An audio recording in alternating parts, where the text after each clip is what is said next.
Vamos a considerar en la lectura de esta primera parte, vamos a buscar en la carta de Pablo a los Efesios.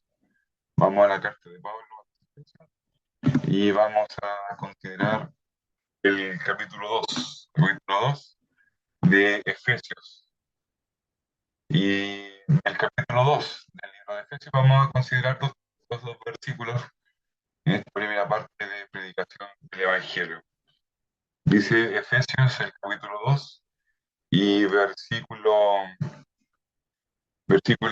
12 dice, Efesios capítulo 2 y versículo 12, en aquel tiempo estabais sin Cristo, alejados de la ciudadanía de Israel y alejados de los pactos de la promesa, sin esperanza, sin Dios en el mundo. Pero ahora en Cristo Jesús, vosotros que en otro tiempo estabais lejos, habéis sido hechos cercanos por la sangre de Cristo. Esos dos textos vamos a considerar en esta primera parte de predicación del Evangelio.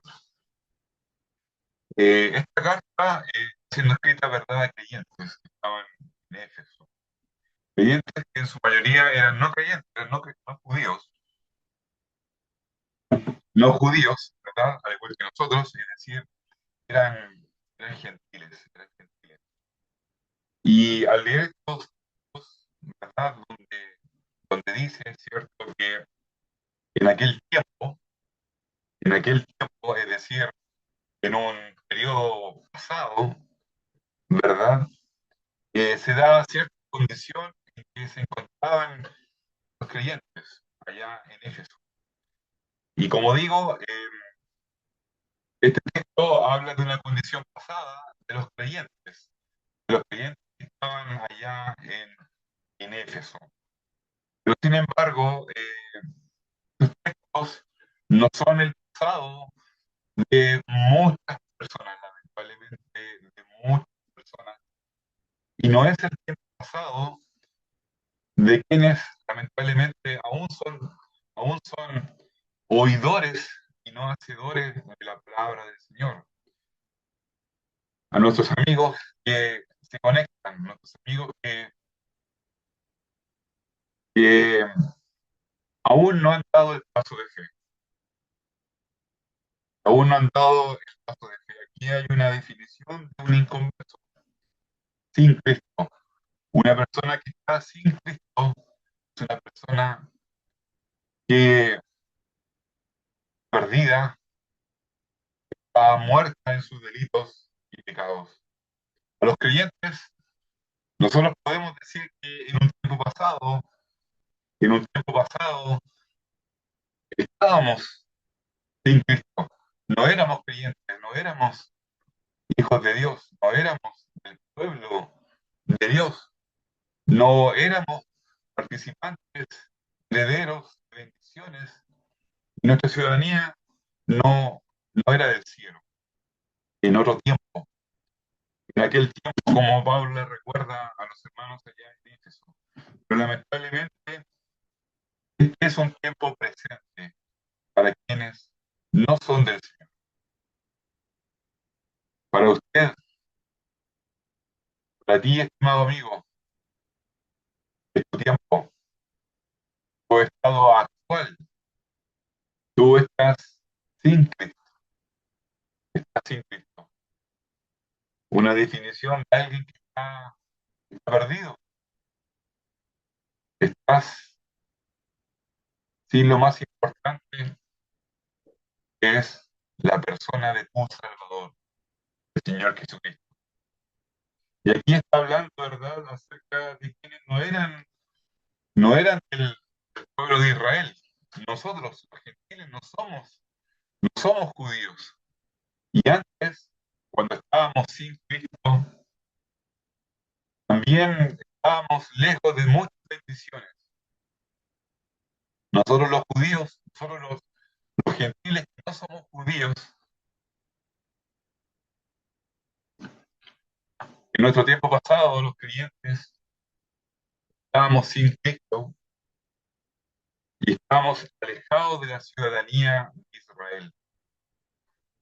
En lo material, humano, en lo humano, una persona que no es del pueblo de Israel, como aquí la escritura dice, está sin Cristo.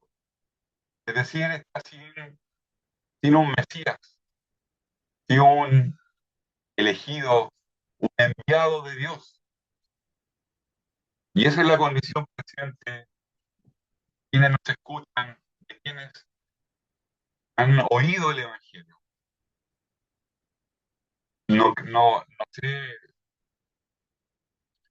más que seguro, ¿verdad? Un 99,9% de probabilidad de que en este momento, a esta hora, en esta predicación online, ¿verdad? No es que ningún judío escuchando el Evangelio y que, y que no se ha convertido. Pero para el resto, ¿verdad? Y especialmente nuestros amigos, para quienes está dirigida la presente reunión y el motivo de nuestras oraciones antes de salir, ¿verdad? A una conexión abierta. Nuestra oración era por ti, era por usted. Usted que aún no ha aceptado el Evangelio. Usted que no es israelita, que no es judía, usted está sin un Mesías, está sin Cristo, está perdida. Y dice también acá la escritura, está alejada de la ciudadanía de Israel, alejada de la ciudadanía de Israel.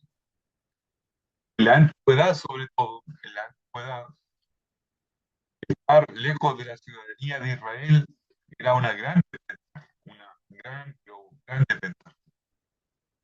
Quizá en la actualidad alguien puede decir, en realidad, no tener la ciudadanía israelí no me llama la atención. Pero en la antigüedad no era así. En la antigüedad los pueblos miraban a Israel, había muchos que se convertían, los prosélitos, y observaban la ley, se convertían al judaísmo. Hay historias, ¿verdad?, de prosélitos que se mencionan en las escrituras, los convertidos, gentiles de otras naciones.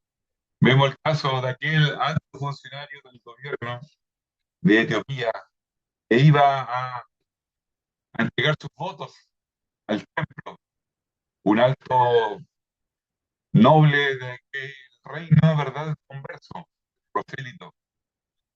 Y a pesar de ser convertido y a pesar de, de haberse convertido a la religión judía, el judío de nacimiento de igual forma guardaba distancia.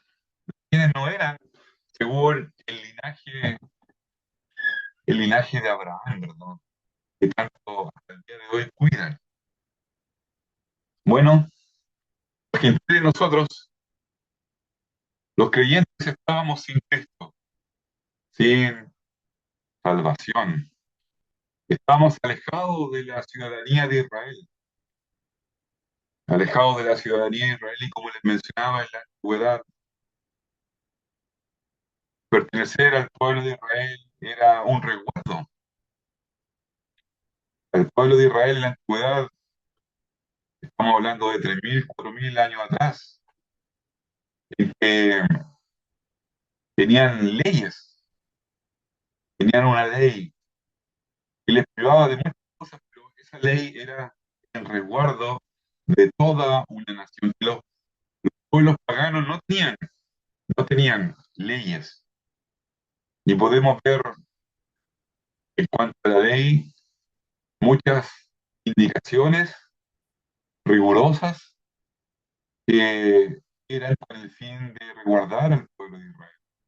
Porque Dios, el único Dios verdadero, les envió aquella ley que les podía guardar de innumerables enfermedades, muchas ordenanzas sanitarias que el pueblo debía contemplar, debía guardar, y así en la nación, como en la actualidad podemos tener, ¿verdad?, en tiempos modernos, un calendario y leyes de vacunación y control de plagas, control de enfermedades, etcétera, modernas. El pueblo de Israel, miles de años atrás, por un Dios que se preocupó de su pueblo, que les había dado. Y muchos reglamentos que ellos muchas veces no entendían era para su resguardo. Y por ser de la nación de Israel, aquel pueblo podía ver, podía ver con sus ojos la mano poderosa de su Dios librándole de sus enemigos. Y nosotros estábamos sin Cristo, estábamos sin esta ciudadanía. Nuestra historia de Chile, ¿verdad?, tiene personas respetables que dieron su vida por nuestra nación, en honor a la soberanía, a la bandera, a la patria, ¿verdad? Y se la respeta.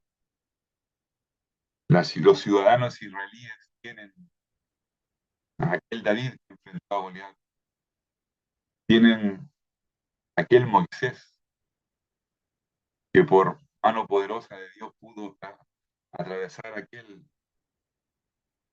mar rojo, ¿verdad?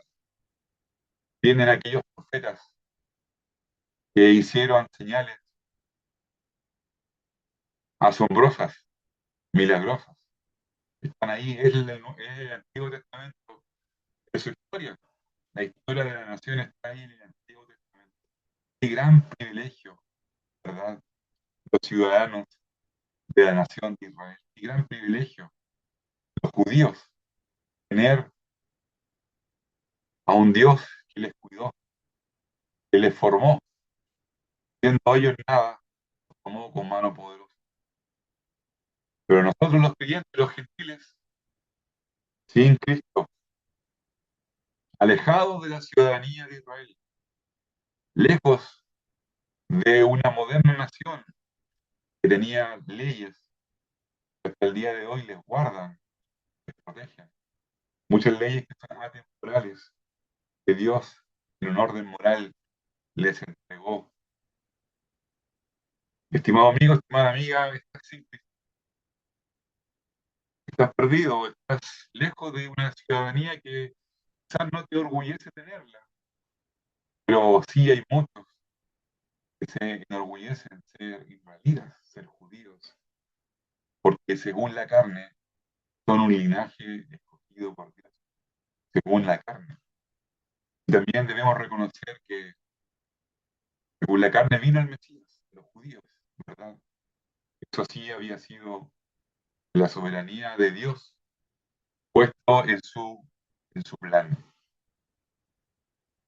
Sin Cristo, alejado de la ciudadanía de Israel y ajenos a los pactos de la promesa, ajenos a los pactos de la promesa, los gentiles.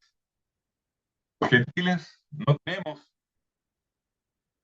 teníamos esos pactos, no teníamos esas promesas, estábamos ajenos, totalmente ajenos, sin conocimiento de aquellas promesas.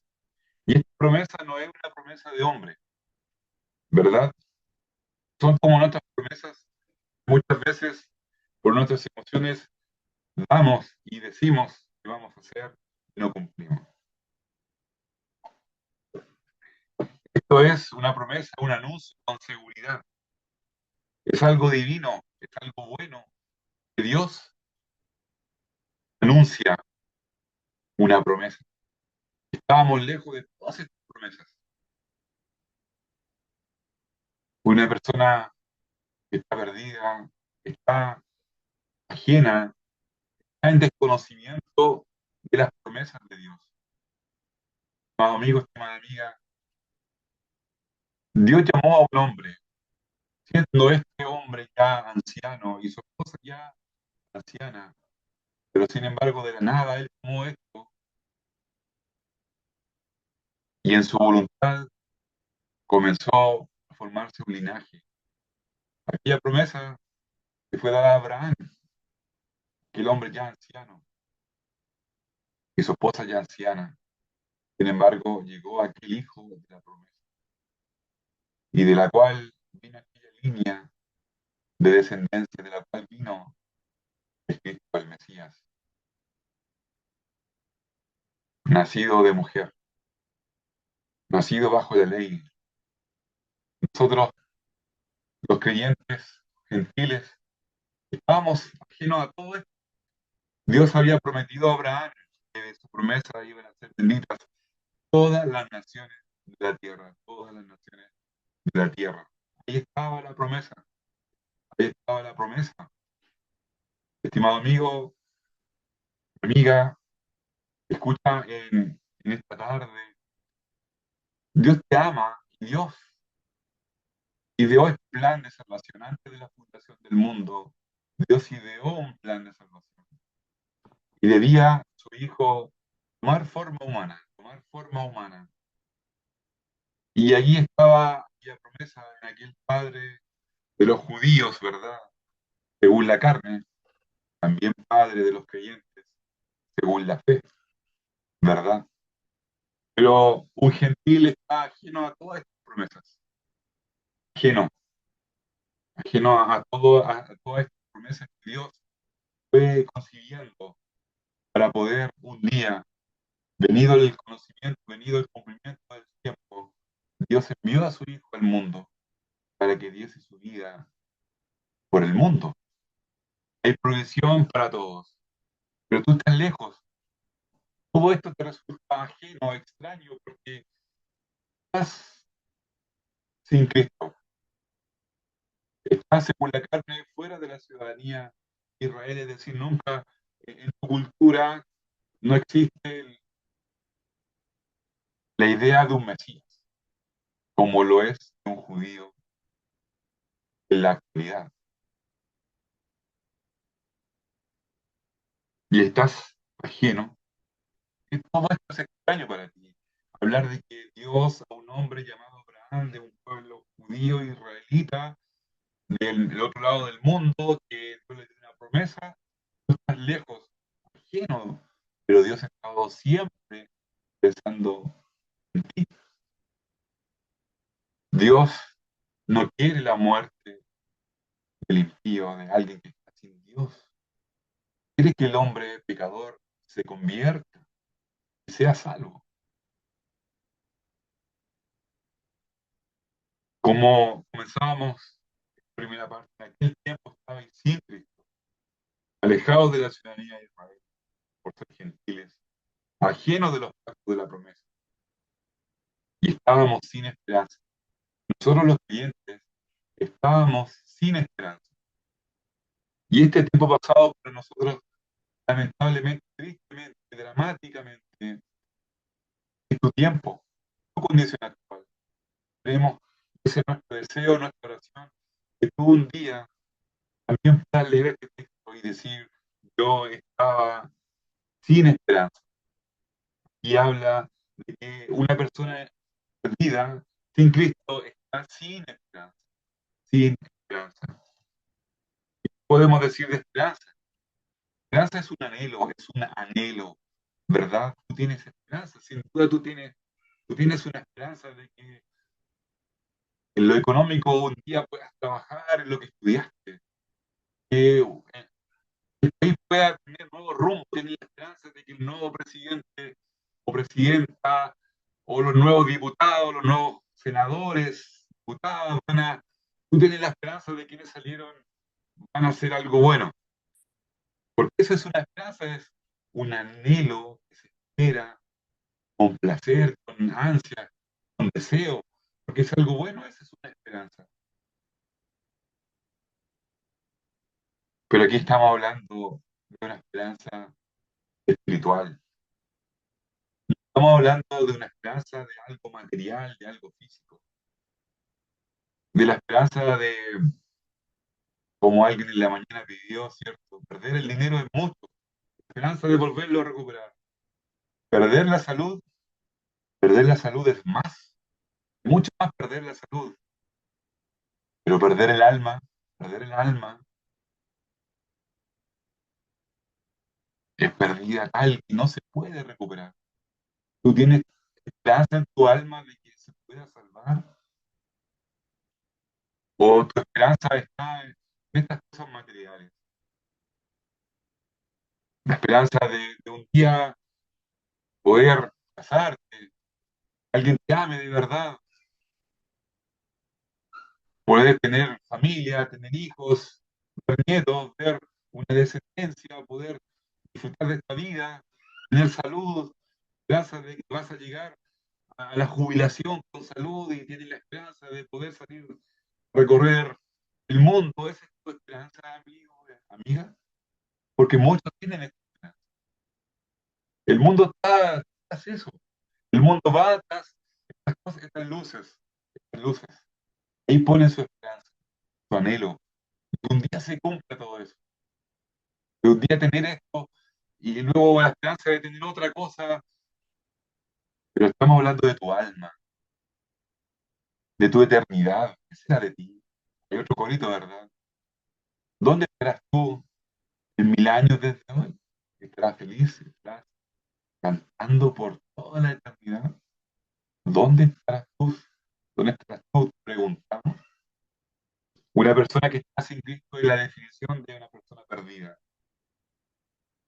Esta persona está sin esperanza. Si no eres del Señor, no tienes esperanza. Quizás eres religiosa. ¿Qué religión profesas? ¿Qué esperanza te da aquella religión? Y sectarios hablan de que después de la muerte todo se acaba. Pero si hiciste lo correcto, puedes heredar el reino de Jehová. Hay otros que tienen la esperanza de que mueren y que tal vez va a haber una reencarnación. ¿Qué esperanza ofrece la religión? Hay algunos que se sacrifican, se llenan con trajes de bomba y se inmolan en honor a un profeta que murió, Mahoma, y que no resucitó y que no promete volver. Y su esperanza está en eso, en nada. Nosotros hablamos de la esperanza. Cristo, el Señor, es nuestra esperanza. Podemos encontrar en las Escrituras. Pero, estimada amiga, estimado amigo, familiar, que tú nos escuchas, no, tú no tienes esperanza. Si estás en Cristo, no hay esperanza, porque el Señor sí prometió volver. El Señor sí resucitó un día como hoy. Por eso los creyentes en la mañana nos reunimos temprano a celebrar, a hacer memoria del Señor a través de los símbolos y recordar su muerte y su pronta venida, porque Él prometió volver. Tenemos esperanza. Una persona que no es del Señor está sin Dios en el mundo, sin Dios en el mundo. Y cuidado con esto, que alguien puede decir, entonces Dios no está conmigo, Dios no me busca, Dios está ausente. No, no es así. Romanos dice que el hombre voluntariamente decide estar sin Dios. El hombre voluntariamente decide qué camino tomar. Este camino va sin Dios, yo tomo aquel camino, no quiero que mi conciencia me acuse, no quiero que exista un Dios que finalmente me condene por mis actos. Las personas que no son del Señor están sin Dios. Voluntariamente rechazan a Dios, sacan de la ecuación a Dios. Los legisladores no quieren nombrar a Dios en sus leyes. No quieren iniciar una sesión de una Cámara de Diputados o senador en el nombre de Dios. No quieren a Dios. Deciden no tener a Dios. Esa es una persona que está sin Cristo, que no es salvada, que está perdida. Y nosotros estábamos en esa condición. Versículo 13 dice, pero ahora en Cristo, pero ahora en Cristo. Situación anterior, sin Cristo, sin Cristo, sin esperanza, sin promesas. Pero ahora en Cristo, es tiempo presente. La salvación es el tiempo presente. Pero ahora en Cristo Jesús. Dios hablaba del Mesías, el Mesías. Ahora es Cristo Jesús, el Salvador, porque Él salvará a su pueblo, sus pecados, el anuncio. El hombre, el 24 diciembre del próximo mes, a contar de mañana, muy pocas veces se habla de Navidad, ¿verdad? Pero ese es el motivo del concepto de Navidad. El Salvador nació, tomó forma humana, el Mesías, el Hijo de Dios, Dios encarnado, un misterio. Dios te amó, Dios te ama. Dios envió a su Hijo. Él dejó su gloria, dejó huestes angelicales que cumplían su voluntad para venir al mundo, fue tomado por manos de pecadores, fue conducido en la cruz y dar su vida por nosotros. Pero ahora en Cristo Jesús, vosotros que en otro tiempo, pero tu tiempo aún está presente y es triste, sin promesas, sin esperanza, sin Dios. Quisiéramos que tú leyeses a nosotros, pero ahora en Cristo Jesús, vosotros que en otro tiempo estabais lejos, lejos. Para el judío alguien se convertía, aún era lejos. No era igual que un judío de nacimiento. En el templo estaba el patio de los gentiles. Había un pequeño lugar lejano, lejano, estaban los gentiles, pero en Cristo estamos hechos cercanos, estamos cercanos. Estabais lejos, habéis sido hechos cercanos por la sangre de Cristo, por la sangre de Cristo. La persona del Hijo de Dios dio su vida, Él entregó su sangre, la vida está en la sangre, Él dio su vida, su preciosa vida, para salvar a la humanidad, para salvar al mundo. Pero no todo el mundo viene a esta condición. ¿Cuánto quisiéramos que pudieses acercar a la persona del Señor Jesucristo? Él dio su vida, Él tomó tu lugar. Él nos hizo cercanos mediante un precio infinitamente superior que no tiene dimensión. Él nos ha hecho cercanos, nos ha dado autoridad, potestad de ser llamados hijos de Dios, ciudadanos del cielo, no de una ciudadanía israelí, sino que es ciudadano del cielo. Promesas que Él pronto volverá, promesa de que vamos a estar con Él por toda la eternidad, a diferencia de las religiones que no dan promesas, no dan ningún tipo de promesas, solamente luces de artificio. ¿Cuánto quisiéramos que vinieras a la persona del Señor Jesucristo, que creyeras en su obra, que Él dio su vida por ti en la cruz y que la apropies del Señor Jesucristo, que creas, que, que te arrepientes y te vuelvas de esta actitud de querer vivir sin Dios, así como estás? Dios quiere que los pecadores, nosotros que somos pecadores, nos volvamos a Él. Estemos a cuenta con Él. El Señor perdonó pecados pasados, presentes y futuros. Él es nuestro abogado. No tienes que esforzarte. Ven tal como estás. Lejos, acércate por medio de la persona del Señor Jesucristo. ¿Cuánto quisiéramos que pudiese creer el Evangelio? Que pudiese ser esto hijo de Dios. Que el Señor bendiga su palabra.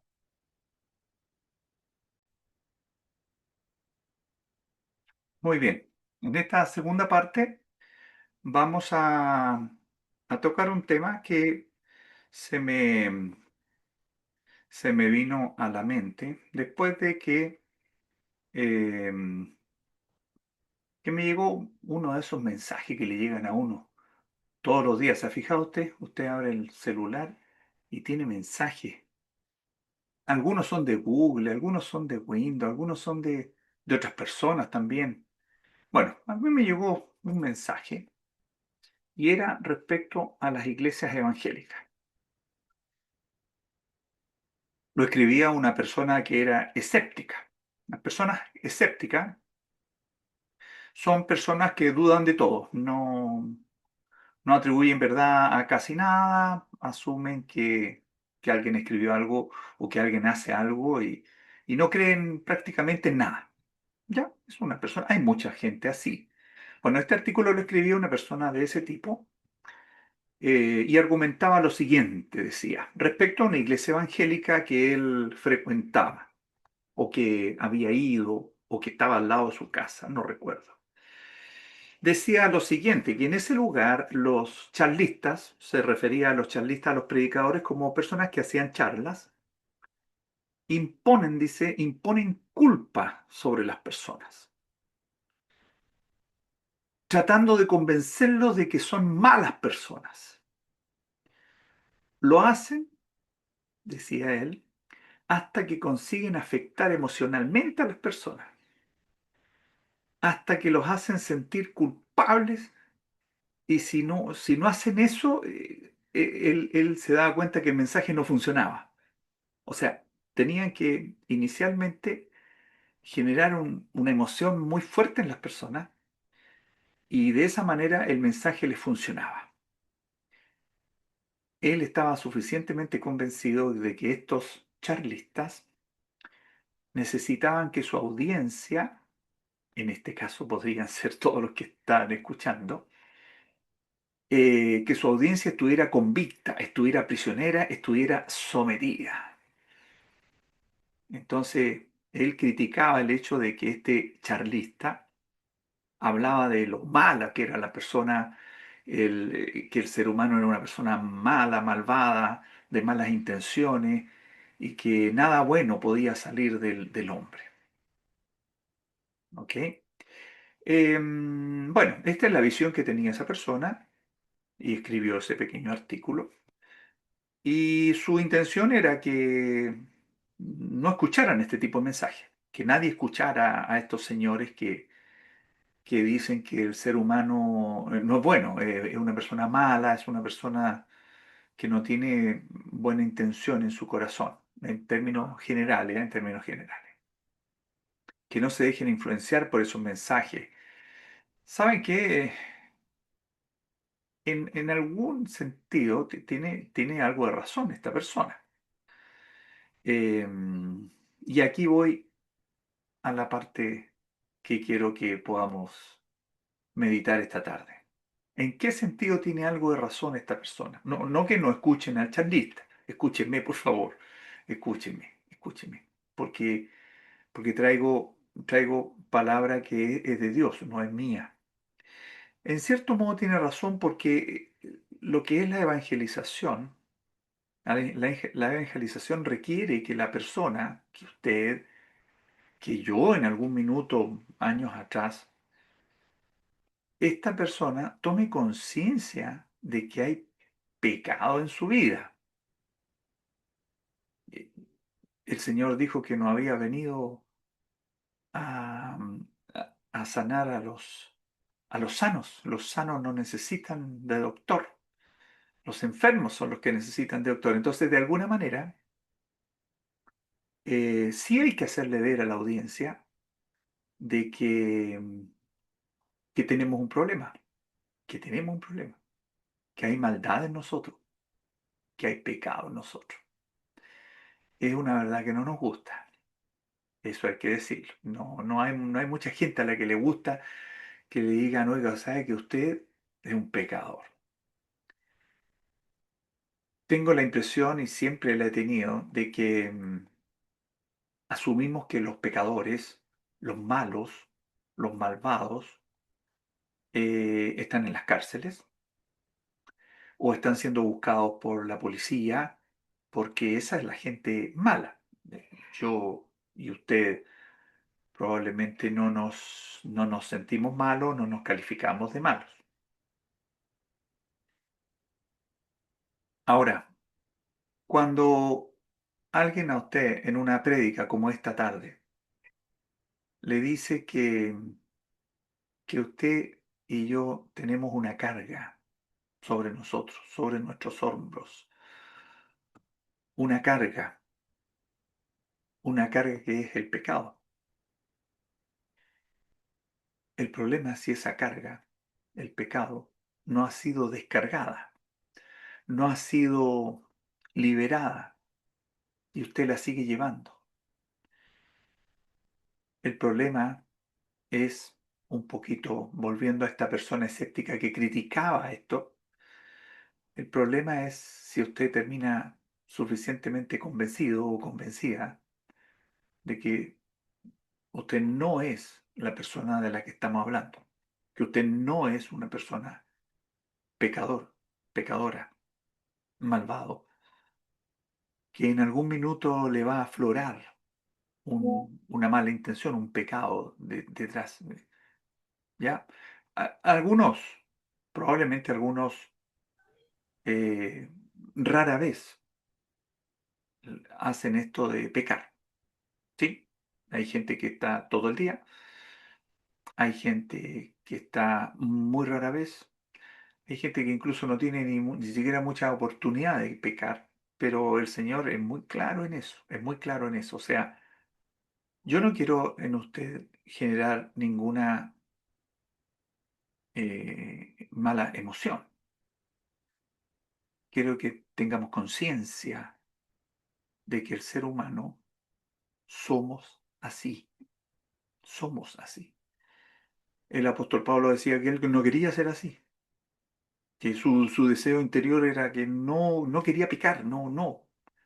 Pero él también explicaba que el pecado que mora en él lo invitaba y lo hacía pecar. Entonces es una situación que es bueno tener conciencia, porque insisto, si tú no crees que estás enfermo, jamás vas a dirigir la mirada a ninguna parte buscando un médico que te sane. Y si hablamos espiritualmente, si tú no crees que tienes un problema espiritual que se llama el pecado, entonces probablemente nunca vas a levantar la mirada y decir, Señor, ayúdame, eres el único que me puede ayudar. Así que podemos decir que el diagnóstico de la maldad del hombre es realmente el primer paso para que tú te dispongas frente a Dios. Si no vienes con esa disposición, entonces te va a dar la impresión de que le estamos hablando a otra persona, que no te estamos hablando a ti. Cuando yo digo que creas en el Señor Jesús como tu Salvador, para que tu pecado sea perdonado y para que tengas la esperanza que mencionaba mi hermano, de ir al cielo con Él, de cuando venga el Señor Jesús, venga y me va a llevar con Él. Si tú no crees que eres un pecador, entonces tú tampoco necesitas a alguien que perdone y limpie tu pecado. No lo necesitas. Y por lo tanto el Señor Jesús no es y no va a ser nunca tu Señor. Y justamente eso es lo que queremos que sí ocurra. Que Cristo Jesús entre en tu vida y sea tu Señor. Eso es. Allá vamos.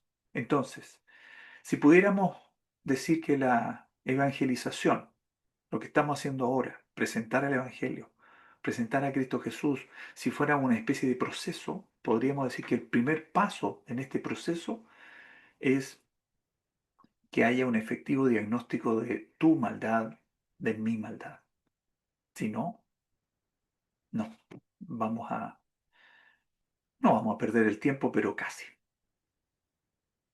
Pasamos al siguiente. Si hubiera un buen diagnóstico de tu maldad y tú pudieras reconocer que alguna vez tuviste un pecado, que alguna vez tuviste una mala intención, que alguna vez hiciste algo, que alguna vez dejaste de hacer algo, que alguna vez decidiste olvidarte de Dios, incluso, incluso llegaste a decir que Dios no debe existir, porque ¿cómo es posible que pasen tales o cuales cosas? Dios no existe, es un invento. Si alguna vez te pasó eso y hoy día te das cuenta que a lo mejor no estuvo bien, entonces ya, estamos por buen camino. La radiografía está mostrando que por ahí hay un problema. Bueno, el siguiente paso es la redención, lo vamos a explicar. Esto provoca perdón, provoca reconciliación y finalmente viene todo un proceso que dura el resto de tu vida, que es la transformación, en donde Dios te transforma Dios empieza a quitar ese pecado paulatinamente, pero mientras estemos en este cuerpo que peca, no va a ser al 100% esa transformación. El día de mañana el Señor nos va a transformar porque va a modificar incluso estos cuerpos. Eso es lo que creemos, eso es lo que está en la Escritura.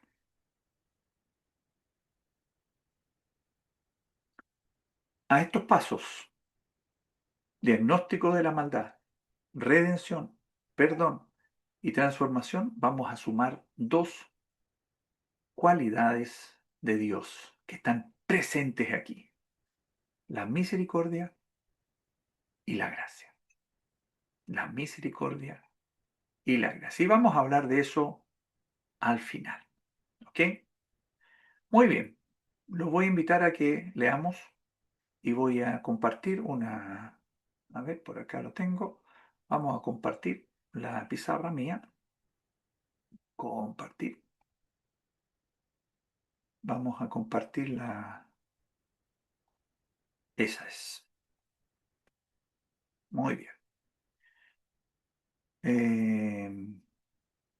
Ahí estamos. La maldad del hombre. ¿Por qué digo yo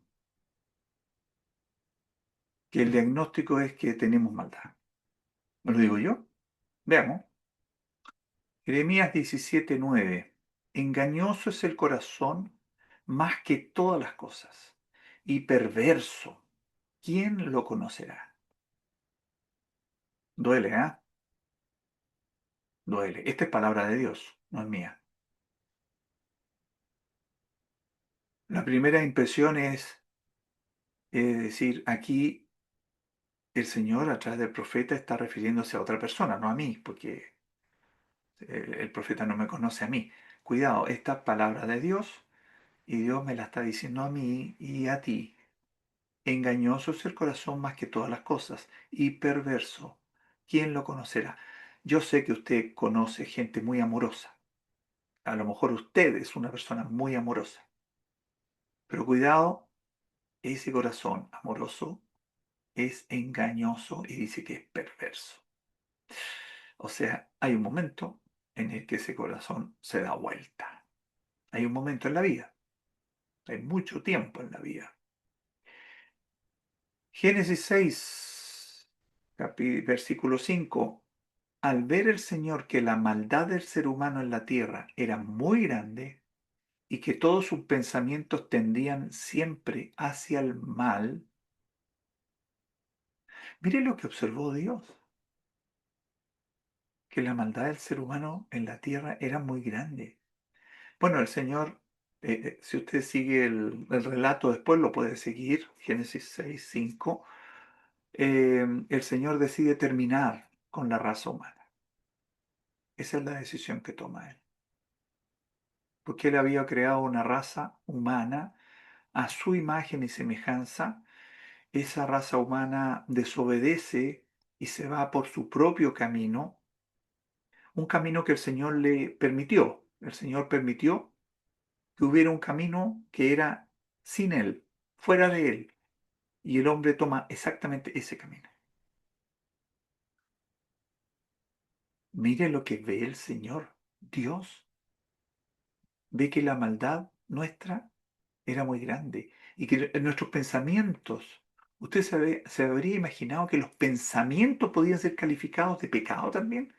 Pensamientos tendían, la tendencia es al mal.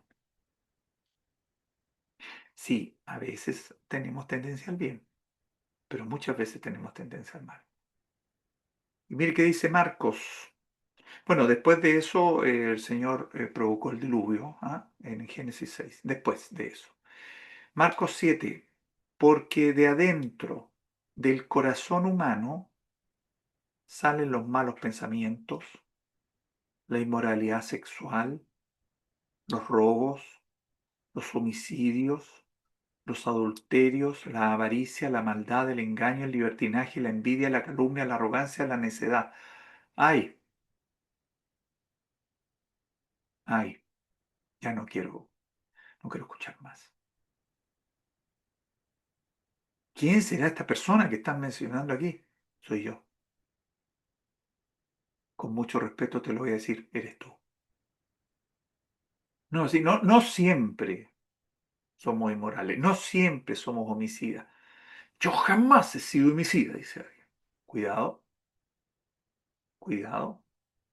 El insultar gravemente a una persona, el Señor dijo que era igual que un homicidio. Insultar gravemente a una persona.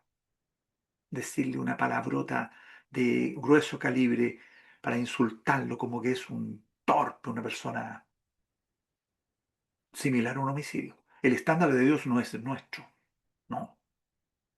Avaricia, ¿nunca usted ha sido avaro? Avara. El engaño, libertinaje, envidia, nunca, nunca, nunca, nunca, calumnia, nunca. Los estándares de Dios son otros. La maldad, el Señor enseña que no viene de afuera, no viene de factores externos, la maldad viene de adentro, viene de adentro. Así que el diagnóstico, como dice el título, Rea la maldad del hombre, el diagnóstico es severo y es de Dios, no es mío. Si yo hiciera un diagnóstico, lo más probable es que fuera un poquito más benevolente para también ser benevolente conmigo. Lo más probable. Mire qué más dice el Señor. Que la maldad es universal. Como está escrito en Romanos 3, no hay justo ni aún uno. O sea, todos. Si hoy día somos 8.000 millones, todos, 8.000 millones de personas, somos malos. No, no, ¿cómo es eso? Bueno, no hay quien entienda. O porfiados, no aceptamos, no nos gusta este mensaje no nos gusta. No, si este señor escéptico tenía un poquito de razón, lo que pasa es que a él le cargaba el discurso, no le gustaba el discurso.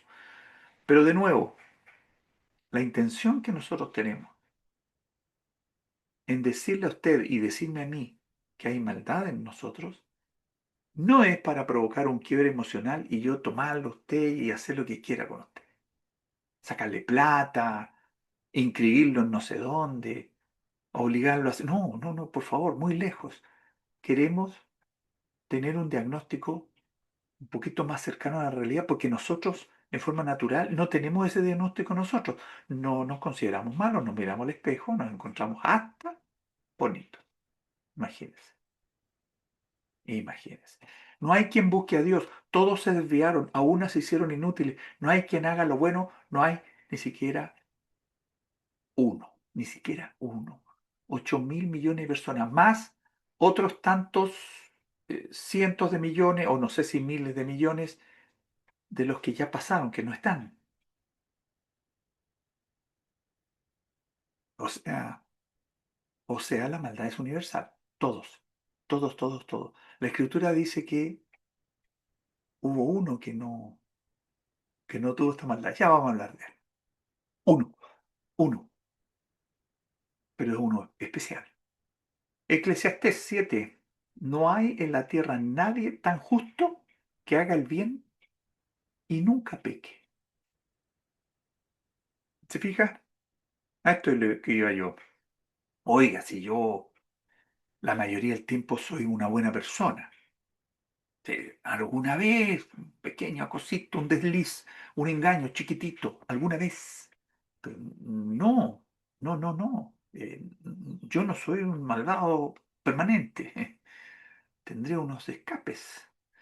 Bueno, la escritura dice que para ser justo delante de Dios, tú tendrías que ser tan justo como para nunca pecar.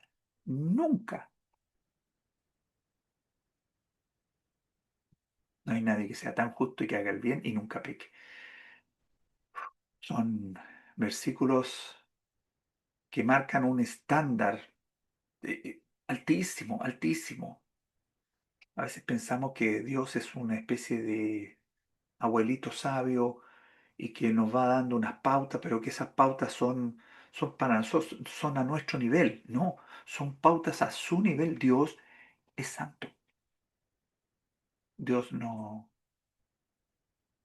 Dios no es como nosotros. Entonces sus estándares son otros. Vamos con, analicemos entonces, ¿cuál es el problema que tenemos? No se trata solo de errores, sino de una naturaleza caída, como dice en Jeremías.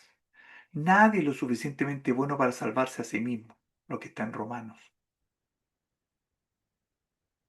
La consecuencia de esto es que la maldad crea una separación, amiga, amigo. Hay una separación, un abismo entre Dios y nosotros. Hay un abismo. No, un, un pecado así de chiquitito y hay un abismo. El mismo abismo que tiene ese asesino, ese homicida, ese ladrón que usted dice no ser, porque no lo es, pero es el mismo abismo. Él y yo que mis pecados son así de chiquititos y no soy tan malo yo. El problema es la separación o muerte espiritual entre Dios y un hombre pecador como yo. Ese es el problema. Ese es el problema que tenemos. Si no tomas conciencia de ello, entonces tienes que tener más precaución. Vamos con la respuesta de Dios. Dios dice en Ezequiel, dice, les daré un nuevo corazón. Dios nos dará un nuevo corazón. Nosotros no podemos limpiar, blanquear nuestro corazón. Le daré un nuevo corazón y les infundiré un espíritu nuevo. Les quitaré ese corazón de piedra que ahora tienen y les pondré un corazón de carne. ¿Sabe que el Señor nos creó con un corazón de carne, pero nosotros lo convertimos en piedra? De hecho, de alejarnos de Dios y no tomar en cuenta a Dios en nuestro día a día es endurecer nuestro corazón. Y sabe, para hacer esto, ¿sabe lo que Dios hace? Aplica misericordia y gracia. Misericordia y gracia. ¿Quiere ver qué es lo que Dios hace y qué es lo que Dios no hace? Vamos. Misericordia es no recibir el castigo que yo merezco. Yo merezco un castigo y la misericordia de Dios hace que yo no reciba el castigo que merezco. Mire lo que dice el Salmo 103. No ha hecho con nosotros conforme a nuestras iniquidades. O sea, yo soy un inicuo, he hecho maldades, y el Señor no ha hecho conmigo lo que debería haber hecho, un castigo. No, no lo hizo, no lo hace. Su misericordia. Sigamos. ¿Y la gracia? ¿Qué es la gracia? La gracia es sí recibir la bendición y perdón que no merezco. Con la gracia de Dios me da bendición y perdón que no merezco. Yo no merezco esa bendición y perdón y el Señor decide dármela. ¿Qué dice aquí en el texto en Romanos? Siendo justificados gratuitamente por su gracia. Son versículos clave. O sea, Dios no me da el castigo que merezco y sí me da una bendición que no merezco. ¿Qué es esto? Es el amor de Dios. Es el amor de Dios. ¿Es una contradicción? Por ningún motivo. Porque el castigo que no me dio y que yo merezco, alguien lo recibió. La bendición y perdón que sí me da el Señor y que yo no merezco, alguien me la otorgó. Alguien me la otorgó.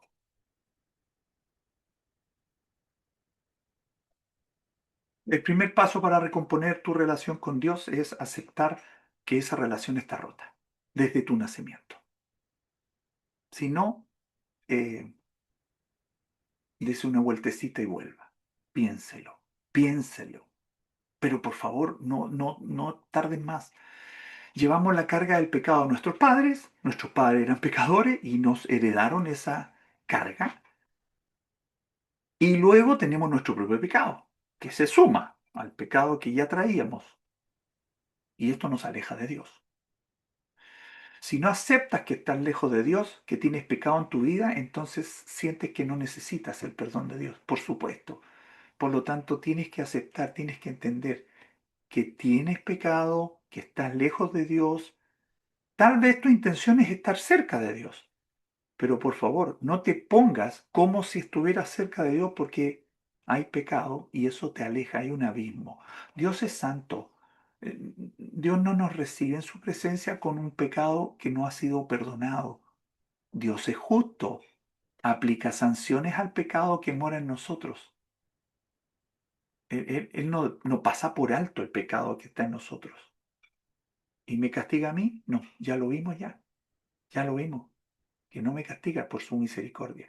Si alguien, mire, escuche bien, si alguien, un pariente cercano, paga el precio por esta división que hay entre Dios y yo, si alguien paga el precio, entonces Dios me ve como si yo no tuviera pecado, como si ese pecado estuviera perdonado. Pero alguien tiene que pagar el precio, alguien tiene que ser castigado. Dios es justicia y no va a dejar pasar por alto el pecado que yo tengo.